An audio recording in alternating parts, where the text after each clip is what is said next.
Good evening, Internet. Welcome back to another night of Talks about horror movies for probably far too long.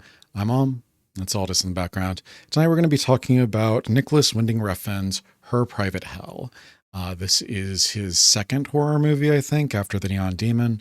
I've never seen The Neon Demon. Let me know if that's something that I should go back and do. I can talk about it on the channel.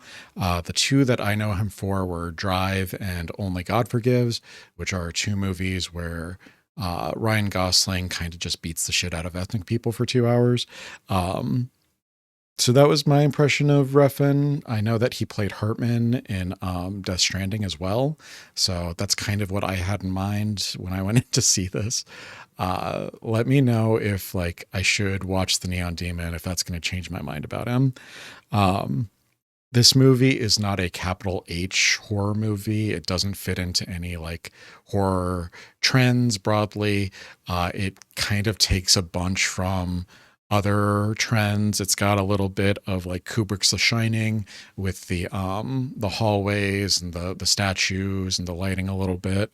It has kind of surreal segments like Lynch's Mulholland Drive or Lost Highway. It has color like Jane Schonbrun's I Saw the TV Glow. And it kind of has this hyper real horror to it, similar to Black Swan by Darren Aronofsky. So it kind of takes a lot from different movies, different styles, and kind of mashes them together into this cool little package. This movie has an A plot and a B plot. So I'll kind of give the jumping off points of the A plot and the B plot, and then I'll give my general thoughts. I'm not going to go into spoilers this time, just because if you are interested in seeing the movie, I think that it's probably going to be better to watch it on the big screen rather than to get spoiled on it. But I'll give the jumping off point and the connective tissue, and then I'll kind of let you guys go from there. So the A plot in this movie, we follow Sophie Thatcher as Elle. Elle is an actress in a city beset with mist. This is probably LA, though it's never named in the movie. Elle is starring in a science fiction movie financed by her father, who is Johnny Thunders. Yeah. Johnny Thunders is played by Dougray Scott. Elle finds one of her co-actresses in the film sleeping in the lobby of her apartment building. This is Kristine Froseth as Hunter. Hunter's whole character trait is that she's really excited to be there. She's really excited to be in the movie. She's really excited to be with Elle. She is just learning so much about Elle and Elle's father and Elle's stepmother, who is Dominique, played by Havana Rose Liu. We get to find out that Dominique was Elle's best friend before her and her father got married, and that they are approximately the same age, which is weird. Elle is kind of dealing with the stress of being the lead actress for this film. Her father is distant, and he kind of leaves the picture very early on in the movie. He's only there for a few scenes, and then he kind of exhaunts from the movie. She's not dealing well with the loss of her best friend or her best friend becoming her stepmother. She's also struggling with her sexuality. She, at the beginning of the movie, looks Hunter up and down and kind of has that gaze. So she's dealing with a lot of stuff. I think that Dominique kind of thinks she's spoiled, and Hunter kind of thinks that she's a queen, and she kind of comes off as very mean-spirited, not super. She's kind enough to offer Hunter a place to stay, but she's not exactly thrilled or affable or anything like that. She's kind of there. And so she's dealing with all of this stuff.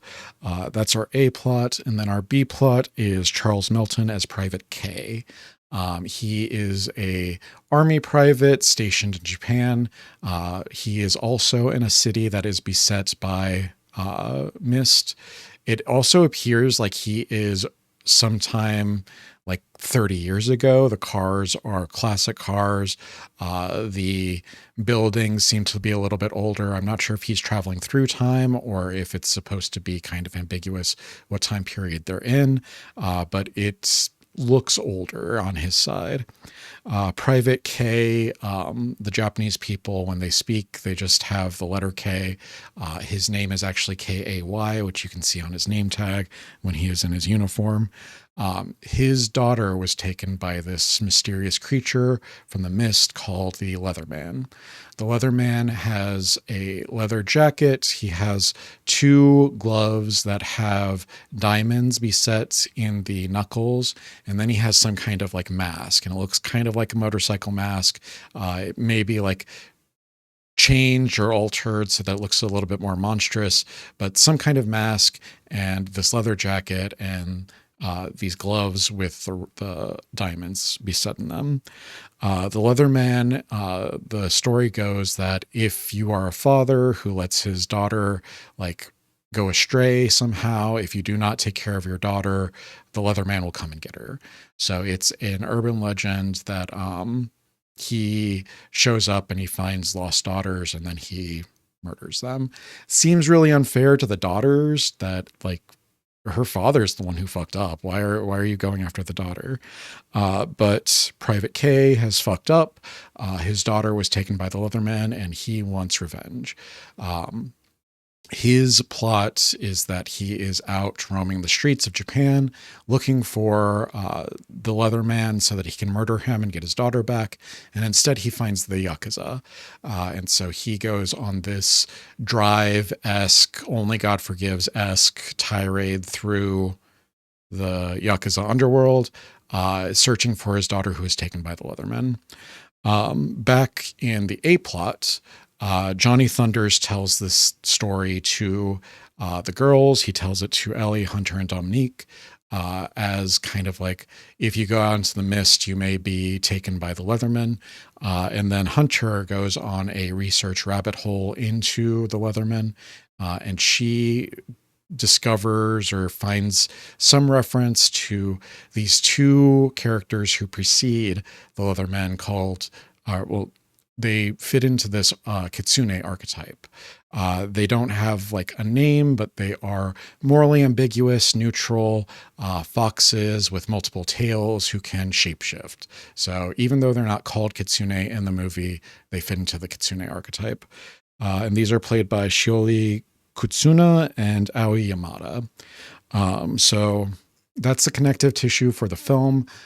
If you are interested in this like highly visual storytelling, and this like not capital H horror, but this horror thriller, I think this is probably going to be a good fit for you. It's visually stunning. Like there's so much good like visualization. There's so many like great framed shots.